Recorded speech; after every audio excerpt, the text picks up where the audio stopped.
messieurs, bonjour. Maxi Réflexe, une idée à la quête de la vérité. Nous ne cesserons d'être à la quête de cette vérité. Et si nous le faisons, parce que vous êtes là, c'est pour vous que nous le faisons, c'est pour nous.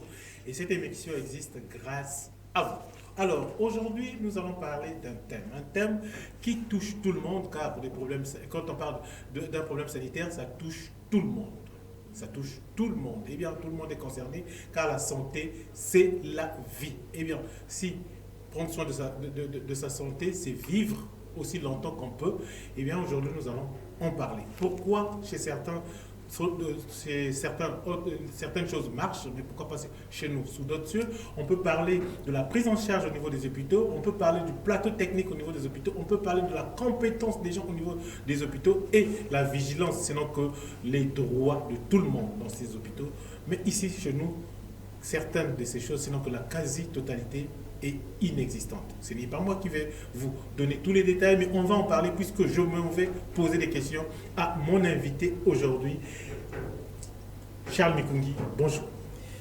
Bonjour Tech, et une fois de plus, merci, parce que nous avons un peu l'histoire de cette émission. Oui, j'allais le dire, parce que vous étiez le tout premier invité, chers téléspectateurs. Vous vous rendez compte, ça fait plus de 15 ans aujourd'hui que, oui, quasiment 15 ans, 15-16 ans, que Maxi Réflexe existe. Et à l'époque, nous, c'était Papa Charles, c'était le tout premier invité de l'émission Maxi Réflexe. Donc vous comprenez que c'est avec une grande joie, oui, et que je me retrouve une fois de plus sur ce plateau. Et donc, je profite de l'occasion pour saluer les téléspectateurs qui nous suivent. Merci beaucoup, Charles Mikungi. Vous êtes sur ce plateau en qualité d'administrateur des hôpitaux.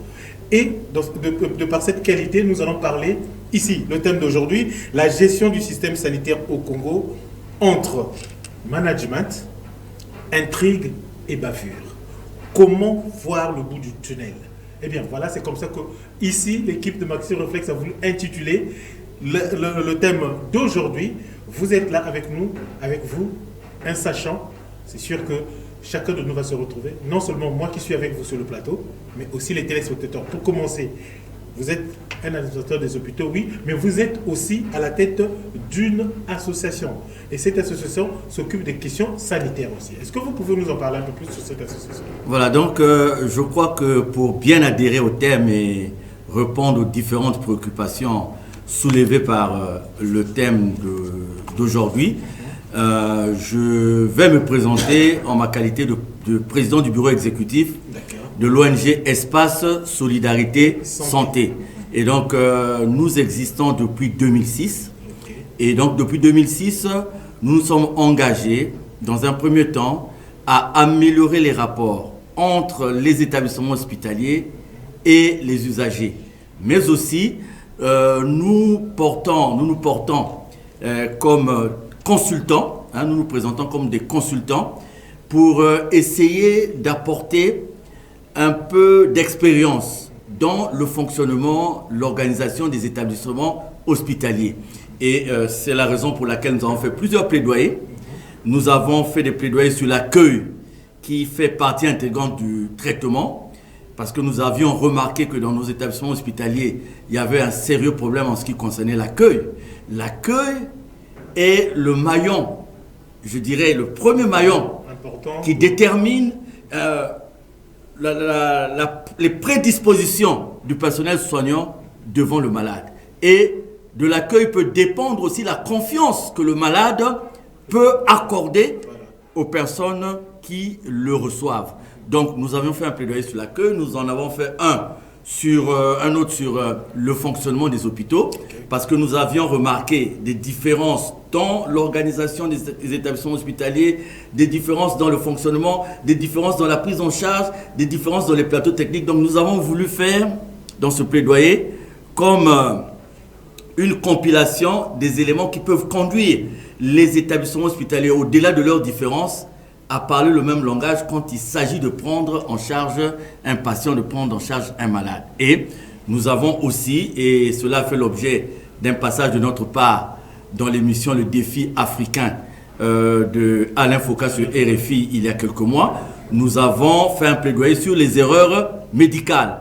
Parce qu'aujourd'hui, quand une personne meurt dans un hôpital, ça ne soulève aucune question parce qu'on se dit c'est le lieu indiqué pour mourir. Voilà. D'ailleurs, même dans les modes de sortie, quand on parle des modes de sortie, il y a sortie par guérison, sortie par convalescence, sortie par avis, par décharge, donc c'est l'intéressé qui demande sa sortie. Mais la mort est aussi un mode de sortie. Or, il peut arriver que cette mort soit causée par autre chose que la maladie, que cette mort soit causée peut-être par une mauvaise manipulation, par un mauvais diagnostic, par une mauvaise façon de faire du personnel soignant. Donc nous avions évoqué les erreurs médicales. Donc voilà donc ce que nous faisons dans le cadre de l'ONG Espace Solidarité Santé. Et nous avons fait une étude depuis 3 ans sur le fonctionnement des hôpitaux. Donc je veux profiter de cette étude. Voilà.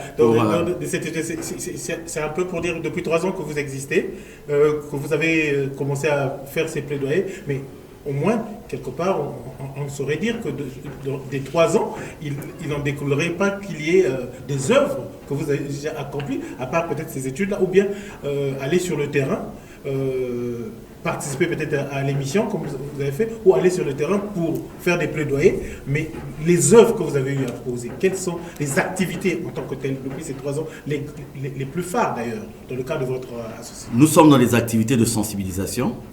Nous sommes aussi dans des activités de prise en charge parce que nous disposons d'une clinique au niveau du quartier Ngoyo Puma bien sûr. Et dans le cadre de la sensibilisation, nous avons eu une ouverture sur les contacts avec des dirigeants de beaucoup d'établissements hospitaliers qui nous appellent quand ils sont en face d'un projet, quand ils nous appellent, quand il s'agit de revoir un peu différentes matières dans le fonctionnement de leur établissement hospitalier. Donc, c'est vrai qu'entre-temps, avec la pandémie que vous connaissez, eh bien, nous avons un peu toute l'attention portée sur cette pandémie. Et ce que nous faisons, en fait, c'est encourager de tous les côtés les efforts qui vont dans le sens de donner à nos établissements hospitaliers le nécessaire pour une prise en charge efficace des patients, des malades. Alors en ce moment-là, c'est-à-dire qu'il y a eu une analyse préalable, il y a eu un constat préalable. Alors quel est ce constat que vous faites par rapport à la situation de l'hôpital au Congo?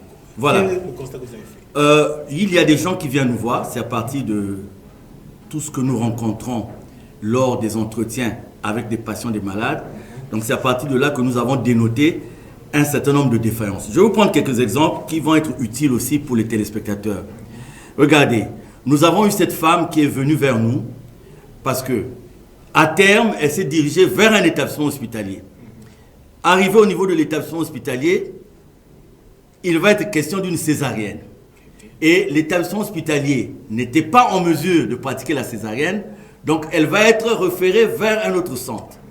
Elle va se rendre vers ce centre. Vous savez que les déplacements, ça aussi, c'est tout un problème. Voilà. Les déplacements, nous n'avons pas encore une organisation parfaite en ce qui concerne les déplacements médicalisés. Hein, vous avez, sous d'autres cieux, le transport médicalisé. Vous avez une ambulance et dans cette ambulance, c'est presque un mini-hôpital qui peut même vous faire un électrocardiogramme, qui peut vous faire un certain nombre d'examens de base et qui permet de vous conditionner avant d'arriver à l'établissement hospitalier. C'est qu'on ne constate pas chez voilà. Or, en ce qui nous concerne, la dame, dans ces conditions, là, avec sa famille, c'est un taxi qu'on va prendre. Donc, elle va se rendre à un deuxième établissement hospitalier, là où elle a été référée, pour s'entendre dire que là-bas aussi, les conditions n'étaient pas réunies pour pratiquer la césarienne.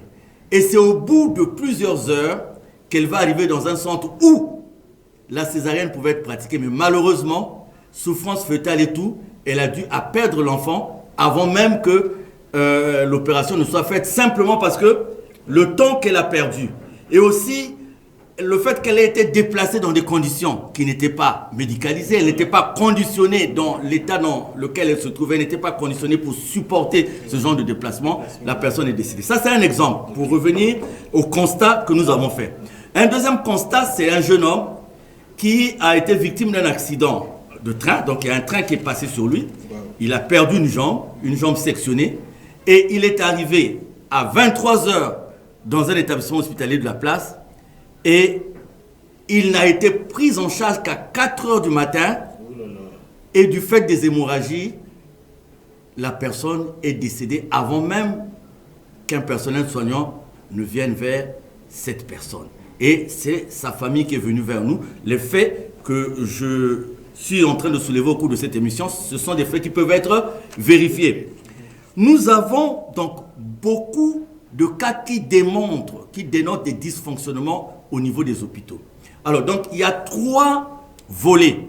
Alors, avant que M. Mikungi, avant qu'on attaque les 3 volets que vous allez citer, je ne sais pas si vous avez eu l'occasion de suivre sur les réseaux sociaux, il y a une vidéo qui a circulé il y a 3-4 jours au niveau de Brazzaville, où on a emmené un malade qui était dans un état critique à l'hôpital de Talangaï, en taxi bien sûr, et quand ils arrivent au niveau de l'hôpital de Talangaï, ils rentrent, on les reçoit même pas 2 minutes, on les fait repartir.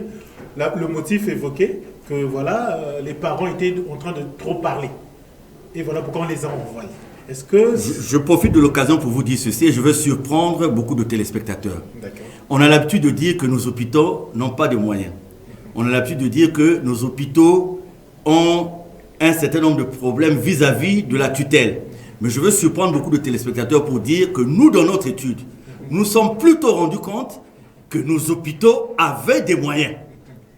Que la tutelle mettait des moyens à la disposition des hôpitaux. Je vais par exemple vous dire que l'animateur aujourd'hui principal de la santé au niveau de notre gouvernement, c'est quelqu'un que je connais très bien et qui est très rigoureux. Et nous sommes en train de suivre ce qu'il a entrepris de faire. Et je peux vous dire que dans cette lancée, nous aurons des résultats. Donc, les moyens existent. Mais ce sont les animateurs, ce sont les personnes qui sont dans les hôpitaux qui soit utilisent mal ces moyens ou ne comprennent pas la raison pour laquelle ils sont dans les hôpitaux. Tel que nous nous sommes rendus compte, très franchement, très sincèrement, qu'il y a des gens qui ne méritaient pas d'être dans les établissements hospitaliers. Parce que être dans un établissement hospitalier, c'est respecter l'intégrité physique de l'autre. C'est un sacrifice, c'est un sacerdoce. On ne vient pas dans un établissement hospitalier pour se dire qu'on a du mal à joindre les deux bouts et qu'on va aller gagner de l'argent au détriment de la santé d'une autre personne. Nous avons vu un malade arriver au triage dans un établissement hospitalier dont je tais le nom ici à Pointe-Noire, et le monsieur arrive dans une situation assez grave et la dame qui était là ne se préoccupe même pas de faire une observation digne de ce nom. Comme elle avait des médicaments à vendre, avant de toucher au malade, de faire quoi que ce soit, elle va tout de suite décider de monter une perfusion sur le malade, un malade diabétique qui s'ignorait et sur lequel on va monter du glucosé et la personne va partir. Mais ayant été accompagnée par une autre personne qui était du domaine de la santé, c'est cette personne qui arrive quelques minutes après qui dit « Mais pourquoi vous avez monté? Est-ce que vous avez pris le temps de vérifier sa glycémie ?» Et donc c'est une personne qui était là, au triage, responsable de la réception des malades. Donc toute cette nuit, la santé de tous ceux qui venaient au niveau de cet hôpital était sous la responsabilité de cette dame, dont la préoccupation première était de vendre ces médicaments. Alors quand on a une préoccupation autre, qui va même au-delà de l'éthique, au-delà de la déontologie, on n'applique plus la médecine. On n'est plus dans la santé. Parce que toutes les mesures qu'on va prendre ne seront plus dans le sens de découvrir ce qui a conduit la personne à venir à l'hôpital, à chercher les moyens de soulager la personne, de chercher les moyens d'administrer les premiers soins à la personne, mais la préoccupation sera comment je vais faire aujourd'hui pour gagner de l'argent. Et ça, cette préoccupation-là, le commerce, le commercial, les affaires dans les établissements hospitaliers, faire des affaires, il faut gagner de l'argent. On est parti de chez soi, on doit repartir avec tant de sous. On est parti de chez soi, on doit arnaquer les malades. Il y a des gens qui traînent dans les services des urgences. Un service des urgences, le mot urgence n'est pas un hasard. Si on a mis service des urgences, c'est pour que la personne qui arrive soit dans les dispositions d'être prise en charge le plus rapidement possible. Maintenant, si les personnes qui reçoivent mettent en avant l'argent, c'est là où c'est problématique. Donc, vous savez, je ne maîtrise pas cette situation qui s'est passée là où vous avez évoquées tout à l'heure, mais ça rejoint un peu beaucoup de situations que nous avons remarquées. Vous savez, nous avons même pris des éléments à nous pour le soir aller dans certains établissements hospitaliers et observer comment se fait la prise en charge des malades. Vous savez, nous, à l'école d'administration santé, on nous disait l'accueil fait partie du traitement. Vous voyez quelqu'un qui a des problèmes qui sont liés à son cerveau. Il est proche d'un AVC, il est tourmenté, il est stressé, il est angoissé. Et l'angoisse l'a conduit dans une dégradation de sa situation sanitaire. Il arrive devant vous, rien que par l'accueil, avant même que vous puissiez administrer un seul produit. Mais votre façon de recevoir ce malade peut le sortir de la situation de stress dans laquelle il se trouvait, de la situation d'angoisse. Mais si vous ajoutez à un stress, un autre stress, à l'angoisse, encore l'angoisse. Si vous ne sortez pas 10 000 aujourd'hui, voilà, nous assistons devant certains blocs d'accouchement. Vous êtes dehors, vous n'êtes pas censé savoir ce qui se passe à l'intérieur. Vous êtes là et vous avez une dame qui sort une première fois qui vous dit famille tant, 5 000. Elle ne vous dit pas pourquoi on demande les 5 000. Elle va partir, elle revient. Elle dit encore famille, ben ajoutez 10 000. Elle ne vous dit pas pourquoi. Mais vous êtes comme pris en otage. Parce que vous savez que si vous n'obéissez pas à ce que cette dame vous dit, vous savez pas ce qui va se passer. Donc, il y a aujourd'hui, moi, je ne veux pas aborder les problèmes qui vont au-delà de notre entendement.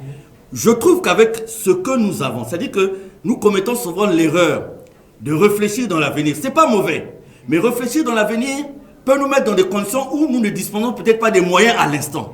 Mais nous avons des situations qui existent. Nous avons des établissements hospitaliers qui existent. Il faut réfléchir sur comment mieux utiliser ce qui existe. Voilà, c'est ça. Ce qui viendra voilà, ce temps, tout à fait. Parce que, texte sans t'interrompre, regardez, aujourd'hui on ne peut pas dire que nos hôpitaux, ceci, cela, bon, j'entends beaucoup de commentaires. Mais sur un plan, par exemple, de plateau technique, on ne peut pas dire qu'au Congo, il n'y a pas de scanner. On trouve des scanners quelque part, même si on ne les trouve pas dans tous les hôpitaux. En termes d'imagerie médicale toujours, les IRM, les images par résonance magnétique, on en trouve aussi au Congo. En termes de dialyse, la dialyse se fait. Donc, il y a certaines choses pour lesquelles les gens demandent une évacuation à l'étranger qui se trouvent chez nous. Peut-être pas partout, peut-être pas à foison, comme cela est le cas dans d'autres pays. Mais l'existant, si nous l'utilisons à bon escient, si nous nous organisons pour utiliser l'existant, parce qu'il peut avoir l'existant, mais la mauvaise utilisation fait qu'il y a rupture. C'est-à-dire que vous avez commencé à utiliser un scanner et vous n'êtes plus en mesure d'en assurer la maintenance, vous n'êtes plus en mesure de commander les consommables. Et vous avez une activité qui avait commencé et qui, un mois après, s'arrête. Pareil pour telle chose. Et, donc, dans l'évolution, dans ce que nous avons remarqué, je voudrais encore revenir sur ce sens que nous nous sommes contentés de l'existant. C'est-à-dire nous avons voulu rêver, mais nous avons laissé ce rêve-là à la fin. Parce que c'est des moyens qui ne seront peut-être pas là maintenant. Voilà. Mais on s'est dit, avec ce qui existe, comment pouvons-nous faire pour améliorer la gestion sanitaire? Pour améliorer les rapports entre les hospitaliers et les patients. 2, 3, comment faire pour améliorer les rapports entre les hospitaliers eux-mêmes? Parce qu'aujourd'hui, il y a 3 choses qu'il faut régler pour avoir un fonctionnement dynamique dans un établissement hospitalier. La première des choses, ce sont les infrastructures et le plateau technique. Vous recevez des malades, il faut que vous disposiez des structures qui seront en mesure de vous donner le diagnostic, le traitement et tout. 1. Deuxièmement, les ressources humaines, les personnes habilitées à mettre en mouvement tous les équipements que vous avez, tous les services que vous avez. 3. Les malades. Vous ne pouvez pas penser à l'amélioration de la gestion d'un établissement hospitalier si vous vous arrêtez seulement à un module. Il faut associer les 3 modules. Quand vous améliorez un plateau technique, il faut mettre les personnels qui travaillent sur ce plateau technique dans les conditions. Parce que un des malheurs aussi dans certains établissements hospitaliers, vous retrouvez dans certains établissements hospitaliers publics un fort pourcentage des gens qui ne sont pas fonctionnaires. Un fort pourcentage de ce qu'on appelle des bénévoles, de ce qu'on appelle les stagiaires.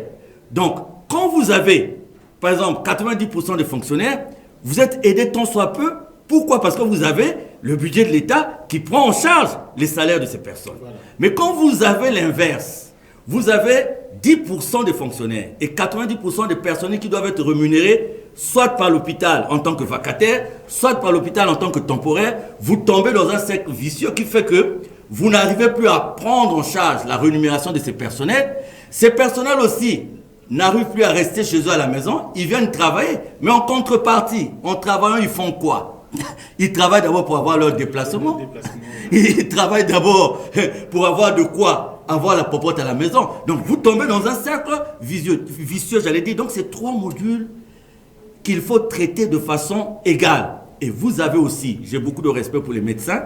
J'ai moi-même été formé dans une école de santé où j'ai vu être formé des pharmaciens, être formé des médecins, être formé des vétérinaires. Je sais combien de temps durent les études de ces messieurs-là. Je sais aussi combien la demande à travers le monde sur les médecins devient très pressante. Et donc, quand vous en avez, je comprends la donnée légitime d'un médecin de se dire que par rapport au nombre d'années de ses études, par rapport aussi au rythme de travail, parce que le médecin est celui qui peut être rappelé la nuit pour revenir à l'hôpital. Donc aussi si le médecin n'est pas dans les conditions, regardez, le médecin va partir de chez lui pour venir examiner les malades. Examiner les malades fait appel à la littérature, à ce que le médecin a appris, à son expérience, c'est vrai. Mais faire appel à la littérature, à l'expérience, nécessite du médecin d'abord qu'il soit dans les conditions de recevoir les malades. Un médecin qui est parti de chez lui avec une voiture qui est en panne, donc il ne sait pas comment il va faire pour repartir. Un médecin qui est parti de chez lui aussi avec la famille affamée et tout. Donc il y a certaines conditions. Mais il faut dire aussi qu'il y a des personnels qui exagèrent, qui peuvent être dans les conditions qu'il faut, mais tellement qu'ils sont lancés dans un rythme où il faut. Et donc, ils vont transformer la pratique noble qu'ils ont de par leur serment d'Hippocrate en commerce.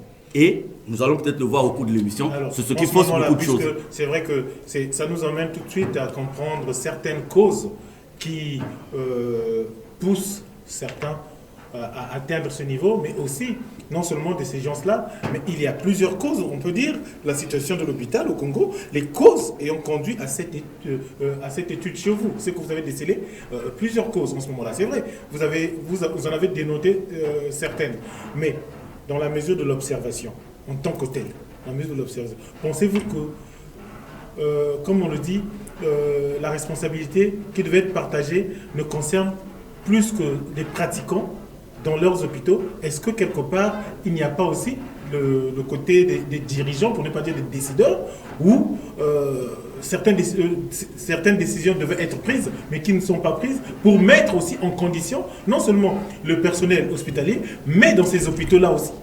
Est-ce que cette responsabilité ne peut pas être partagée à ce niveau? Et si c'est le cas, qu'est-ce qu'on peut attendre de cet État au regard de vos études surtout? J'ai dit tout à l'heure que j'allais surprendre les téléspectateurs en leur disant qu'il y a des mesures qui existent. L'État, c'est qui en fait? L'État, c'est vous et nous. Il ne faut pas personnifier l'État. L'État, c'est vous et nous. Dans notre étude aussi, on a compris qu'il y a beaucoup de moyens qui étaient mis à la disposition des établissements hospitaliers. Les mesures existent. Le plan national de développement de la santé existe. Est-ce qu'on peut dire la volonté existe. Je ne rentrerai pas dans certains... Mon devoir de réserve ne me permet pas de rentrer dans certains sujets, mais je peux vous dire, nous avons dans notre étude Espace Solidarité Santé pris le cas d'un établissement hospitalier et nous avons listé les moyens mis à la disposition de cet établissement hospitalier. Dans nos suggestions, nous reviendrons peut-être là-dessus. Mais quand vous dites que les causes sont partagées, je vous ai parlé de son Excellence, Monsieur le ministre de la Santé, que j'ai suivi depuis qu'il a pris ses fonctions. Et vraiment, dans beaucoup de décisions qui sont en train d'être prises à son niveau, j'ai remarqué une certaine rigueur.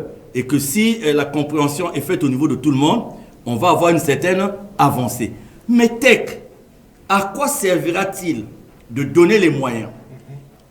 À quoi servira-t-il d'organiser si vous avez à la base des gens qui ne sont pas acquis à une idée de bien faire, à une idée de mieux faire?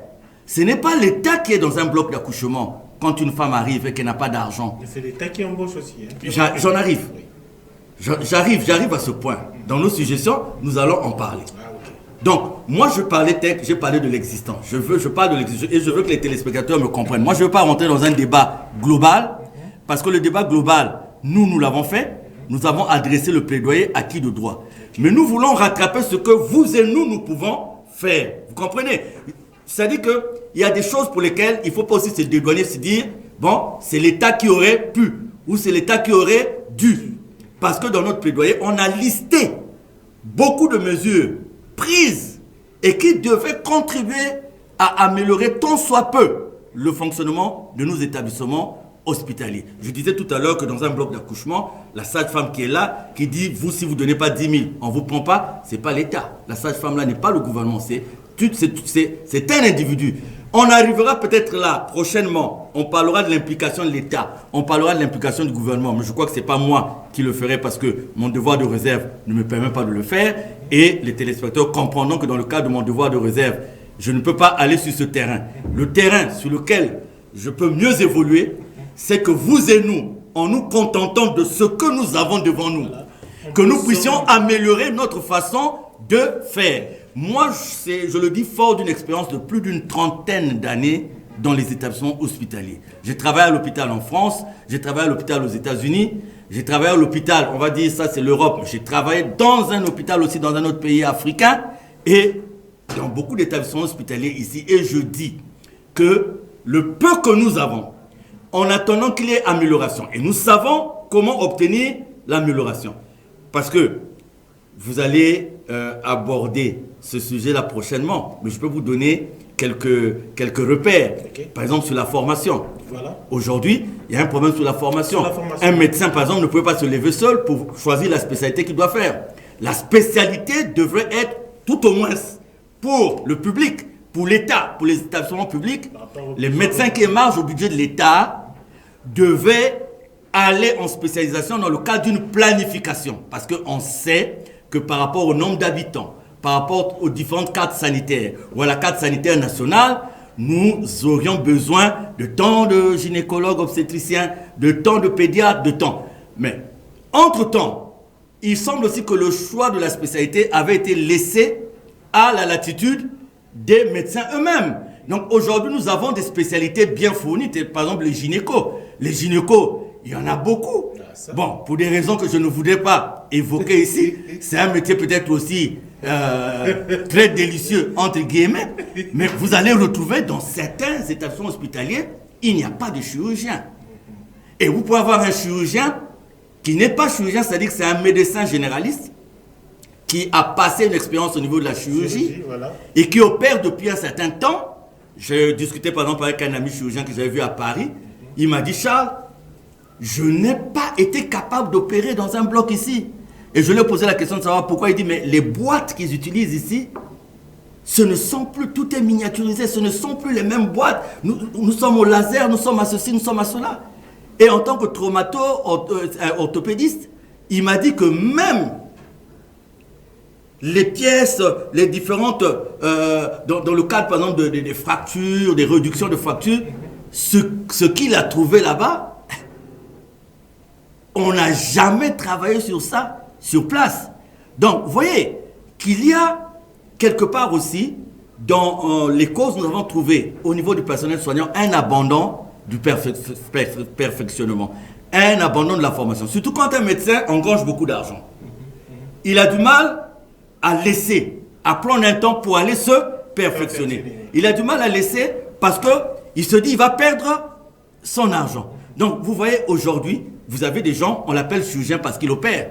Mais en réalité, il n'a pas un cesse de chirurgie. Il est un médecin généraliste qui a passé du temps au bloc et qui opère. Alors, M. Mikungi, il y a quelques jours, nous avons suivi sur les médias une initiative, notamment sur le côté sanitaire, un concours qu'on a fait passer aux jeunes pour qu'on puisse avoir quelques étudiants qui vont aller se former en optique, pour avoir des opticiens. Comme quoi, le besoin se fait ressentir au Congo. Si on y prête attention, d'ici quelques années, on risquera d'avoir beaucoup de malades des yeux, sinon que beaucoup d'aveugles, parce qu'ils n'auront pas eu, là où il faut se traiter, le nombre d'habitants par rapport au nombre d'opticiens. Et on peut dire, peut-être, vous avez fait mention du ministre par rapport à ce qu'il est en train d'entreprendre et sa rigueur. Je pense que ça part de là aussi. C'est l'une des mesures, on peut dire. Mais si on pouvait multiplier des mesures comme ça, pour combler le vide de manque d'ailleurs, est-ce qu'on pourrait toutefois encourager le ministre aussi à... Oui, le problème c'est de ne pas multiplier les mesures comme ça. Il faut planifier. Il faut que les mesures... Là, ça a été planifié. Voilà. De... J'appuie, je vous ai dit à l'instant que je connais. Peut-être pas de près, mais pour avoir travaillé quelque part, je dis que je connais la rigueur du ministre actuel. Et quand je lis son projet, et avec la compréhension de tout le monde, on peut avancer. Vous savez, il ne s'agit pas aujourd'hui de prendre des mesures spectaculaires, mais il s'agit de planifier. Il y a une spécialité en médecine qu'on appelle la gériatrie qui s'occupe des vieilles personnes. Combien de médecins nous en avons ici, spécialistes en gériatrie? Il semble que le choix même des spécialités est lié maintenant au gain. Voilà. Parce qu'une spécialité où on n'a rien, les gens ne s'y mettent pas. Aujourd'hui, vous avez la médecine légale. On entend parler des réquisitions prises à gauche à droite pour une autopsie. Est-ce que vous êtes sûr que toutes les autopsies qui sont par exemple pratiquées relèvent des médecins qui ont appris, qui ont assimilé des médecins légistes? Moi, je suis dans un domaine où la planification est faite. Chez nous, par exemple, je tais le domaine, mais là où tais connaît, on forme les spécialistes sur la base des besoins, sur la base des nécessités. Nous avons été dans une localité quelque part où on vous dit que quand il y a une urgence de chirurgie, c'est un assistant sanitaire qui opère.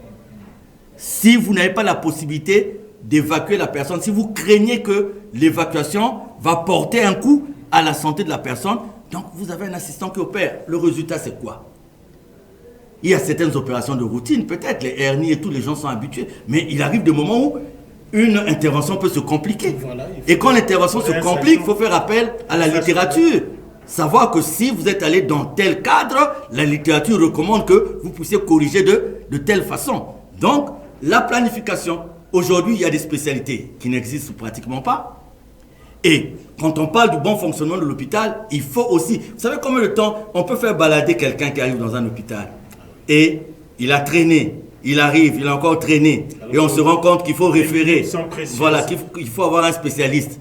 Dans le public, on va vous dire que le spécialiste n'existe pas. Et il faut aller dans un établissement privé. Et souvent, dans l'établissement privé, c'est des médecins du public qui préfèrent accorder peu de temps à l'hôpital public pour venir beaucoup plus s'engager au niveau de l'hôpital privé. Alors cela nous emmène directement à comprendre que de par ces genres de pratiques, il y découle beaucoup d'erreurs.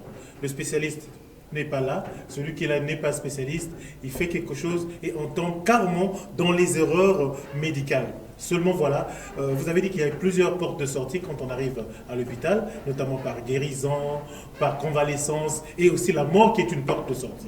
Seulement au lieu que l'hôpital soit le lieu où on sort, soit par guérison ou bien par convalescence, mais la plupart, beaucoup aussi, on a constaté que les gens sortent par la porte de la mort. Et ces morts-là ne sont pas toujours parce que les médecins ont tout fait pour sauver, mais parce qu'il y a eu bavure. Et ces bavures-là, la plupart du temps aussi, on constate que personne n'est poursuivi.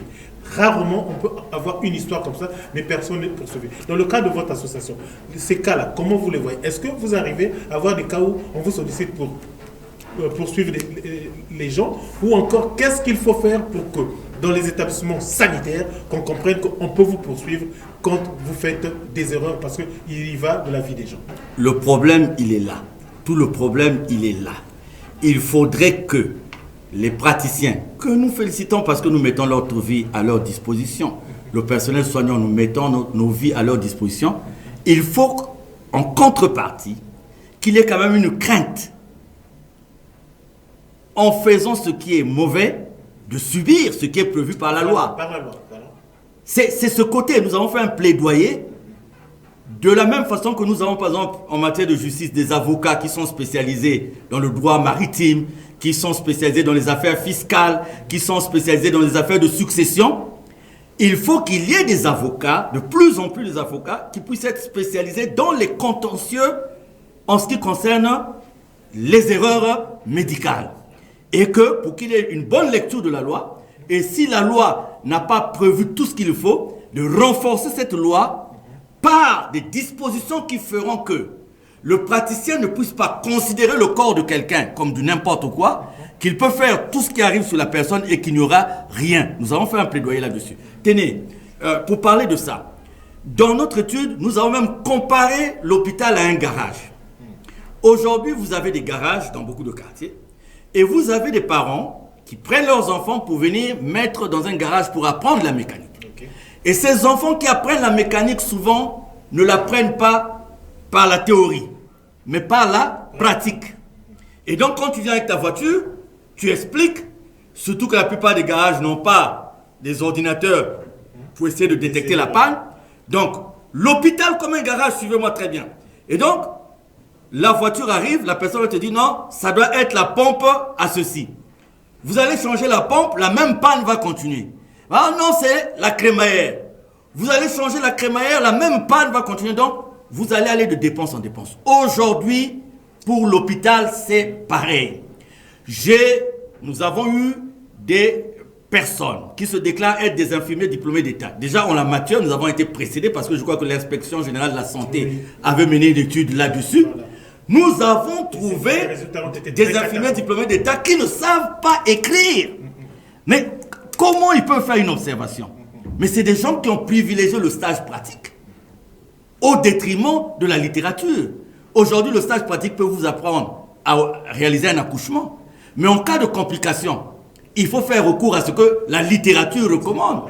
Que s'il y a hémorragie, qu'est-ce que la littérature recommande? Donc, nous avons des gens dans les hôpitaux qui sont comme des apprentis mécaniciens qu'on a déposés dans des garages. Donc, vous avez des gens qui sortent après 2 semaines d'hospitalisation avec des sachets de médicaments. Des sachets remplis de médicaments parce qu'au départ, on a prescrit ça. C'était pas ça. Après, on a changé le traitement. C'était moi-même qui vous parle. Dans un établissement hospitalier ici, je suis allé rendre visite à une cousine. Et elle me présente une ordonnance. Il est 20h. Je dis, mais tu es rentré hier. Cette ordonnance-là, avec tous ces médicaments, mais qu'est-ce qui se passe? Il dit, Yaya, je suis à ma 6e ordonnance depuis que je suis rentré hier. Donc, quand il y a changement des équipes de garde, chaque équipe revient comme pour reprendre la situation à zéro. Or, quelque part, le médicament soigne. Mais le médicament peut être aussi dangereux. Nous avons des organes à préserver, tels que le foie, tels que les reins, en ce qui concerne la prise des médicaments. Donc, vous avez des gens qui tâtonnent. Mais ils tâtonnent peut-être pas seulement par manque de formation, mais ils tâtonnent aussi parce que vous savez, aujourd'hui, dans les grands hôpitaux du monde, on a fait des services d'urgence un petit hôpital. C'est-à-dire, vous arrivez dans l'hôpital, vous arrivez au service des urgences, le service des urgences est lui-même comme un petit hôpital. Parce qu'on n'a pas besoin de vous déplacer pour aller faire une radio. On n'a pas besoin de vous déplacer pour aller faire une échographie. On n'a pas besoin de vous déplacer pour aller faire un électrocardiogramme, un électroencéphalogramme. On n'a pas besoin de vous déplacer pour aller faire une goutte épaisse. On n'a pas besoin de vous déplacer pour aller faire une numération.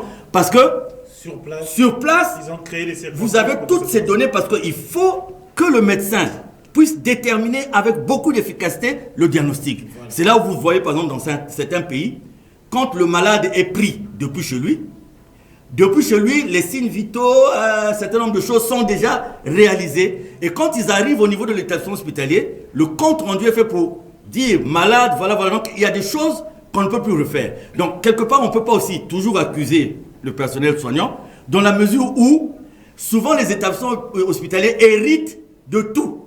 C'est-à-dire que même des cas qui, en temps normal, ne devaient pas arriver dans les établissements hospitaliers. Or, quand nous allons atteindre une organisation dans ce sens, il faudra plutôt réussir à conditionner le malade depuis là où vous le prenez. C'est-à-dire qu'un malade qui souffre un victime d'un accident de la voie, un accident de circulation, vous voyez les gens, je voyais une vidéo hier, je ne sais pas, des bus, il y a eu comme un carambolage quelque part. Oui, par la même occasion, ouais. Est-ce que la vidéo c'est bon? C'est bon de l'autre côté? Ça n'a pas marché? Bon, d'accord. Oui. Donc, je voyais les gens tirer des blessés. Oui, voilà, donc, ces gens peuvent avoir une atteinte à la colonne vertébrale et vous allez empirer par votre façon de faire. Donc, il y a tout ça. C'est toute une chaîne. Nous avons fait un plaidoyer là-dessus pour dire que pour soulager aussi les établissements hospitaliers, il faut que, depuis le départ, que nous ayons une organisation de nature à prendre en charge le malade. Du genre qu'on mette par exemple sur pied un projet ou peut-être dans les quartiers ou bien comment, qu'il y ait des formations de premier secours. Les formations de premier secours, par exemple le brevet national de secourisme, c'est quelque chose qui peut se donner. Ça peut avoir aussi ses risques si ce n'est pas canalisé. En France, par exemple, il y a ce qu'on appelle les SAMU, les services d'aide médicale d'urgence. Donc il y a des numéros verts que vous appelez, vous tombez sur leur centrale et tout de suite ils mettent à votre disposition l'équipe qui est la plus proche, ou si l'équipe n'est pas proche, on envoie une équipe sur place qui évalue. L'équipe qui arrive est déjà capable de stabiliser la situation. Et même en France, quand on parle de SAMU, avant d'arriver au SAMU, il y a les sapeurs-pompiers. Les sapeurs-pompiers qui précèdent, qui ont déjà fait un conditionnement, un constat, et vous arrivez. Donc, aujourd'hui, vous avez des gens qui sont dans l'automédication, qui n'ont pas pu, qui vont venir à l'hôpital. Vous avez des gens qui ont été tripatouillés dans des cabinets médicaux à gauche et à droite. J'ai vu un cabinet dans un quartier quelque part, ou dans un bloc opératoire en termes de cialytique, c'est des ampoules ordinaires qu'on a accrochées sur le mur, le milieu, et c'est incroyable. Donc vous avez des gens qui vont avoir un accouchement qui est compliqué, là, qui vont avoir une intervention qui est compliquée, et vous avez tous ces gens qui vont être envoyés au niveau des hôpitaux. Mais comme il n'y a pas un organe de régulation pour avoir les lits disponibles et les disponibilités des médecins dans les hôpitaux, ce qui devait permettre à quelqu'un qui a une urgence de contacter cet organe de régulation qui va dire « Ah, vous avez quel problème? Accouchement, césarienne? Ok. » La disponibilité se trouve par exemple au niveau de l'hôpital de Louangili. Et l'hôpital de Louangili est saisi que vous allez recevoir une personne qui viendra dans le cadre d'une césarienne. Un organe comme ça qui permet, dans une seule localité ou dans une circonscription géographique, pour les établissements hospitaliers qui sont proches, d'avoir la situation de chacun. On vous dit, quel cas vous avez un accident, quels sont, voilà, bon, apparemment on suspecte une fracture. Bon, vous c'est l'hôpital militaire parce qu'actuellement, il y a un orthopédiste qui peut être disponible au niveau de l'hôpital militaire. Parce que souvent nous perdons même des parents, nous perdons des amis, le temps d'aller d'établissement hospitalier en établissement hospitalier, et quand même vous arrivez là où l'intervention peut être pratiquée, vous n'avez pas la disponibilité du praticien qui doit pratiquer. Alors, je suis tenté de vous demander, M. Mikungi, aujourd'hui, avec les nouvelles technologies, nous avons au Congo l'Internet qui est en train de s'installer ça et là, sans compter ce qui se passe déjà avec les compagnies de téléphonie mobile. Rien qu'avec ça, est-ce que ça ne peut pas faciliter la tâche à ce projet tel que vous le dites? Je suis très heureux pour cette question. Pourquoi? C'est ce que je disais tout à l'heure. Je ne rêve pas. Je n'aime pas rêver de toutes les façons. Je suis obligé de rêver quand je dors. Mais en temps normal, je n'aime pas rêver. Je dis, avec les moyens actuels. Vous savez, j'avais fait un plaidoyer. Il y avait un accident de train. Et j'ai vu comment les blessés étaient ramassés. Ramassage, c'est un terme habilité. Et conduits dans les hôpitaux. Et ça m'avait poussé à aller vers ce que les autres appellent une organisation de secours. L'existant peut nous permettre de nous organiser, Tech. L'existant peut nous permettre de soulager quelques défaillances ou de réparer, de corriger quelques défaillances. Aujourd'hui, donc j'ai fait un plaidoyer parce que quand vous avez un accident de masse comme ça, l'efficacité suggère que les premiers soins soient administrés sur le lieu. Donc qu'est-ce qu'on fait? C'est un triage qu'on installe sur place pour répertorier les cas, déterminer les situations de gravité et par la suite voir ceux qui peuvent être traités sur place, ceux qui peuvent être évacués. En les évacuant, les conditionner. Vous allez dire que le ministère de la Santé n'a pas des hélicoptères, mais dans l'organisation des secours, on prend en compte tout ce qui est sur place.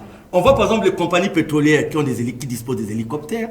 On dit, dans le cas de l'organisation de secours, quand il s'agira d'un transport héliporté, nous allons impliquer telle et telle société parce qu'ils sont... Et vous faites des entraînements. Et vous saurez que dans le cadre de l'organisation de secours, s'il y a un accident à tel endroit qui relève par exemple de Pointe-Noire, nous savons déjà que les hôpitaux sont organisés dans le sens que dès qu'il y a alerte, tel hôpital connaît les gens qu'il met en mouvement. S'il y a une difficulté des ambulances, on a répertorié aussi quelque part des sociétés, des entreprises qui peuvent mettre à la disposition les moyens. Donc, si je prends ces exemples, c'est pour dire, souvent, nous parlons pour parler. Mais à partir de l'existant, on peut améliorer certaines choses. Et quand les choses sont améliorées, ça peut donner l'idée de faire encore plus. Ouais.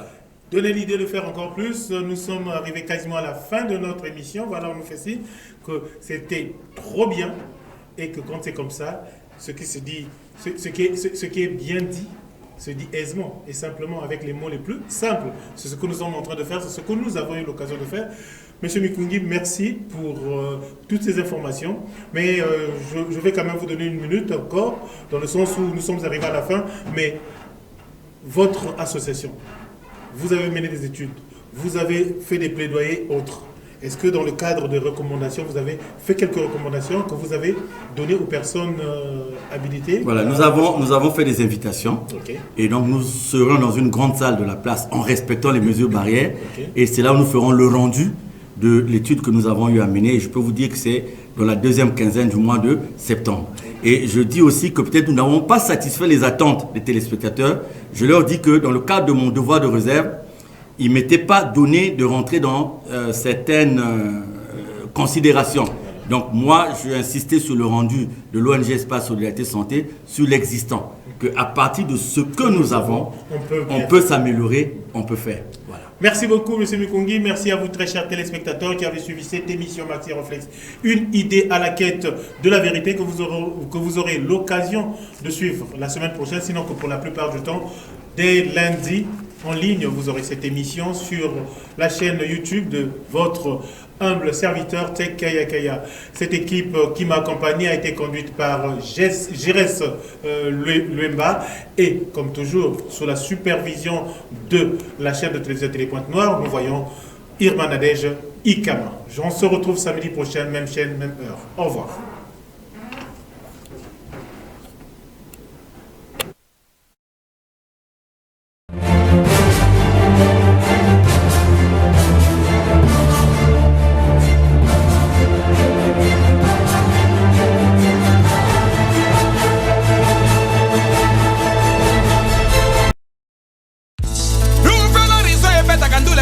Babine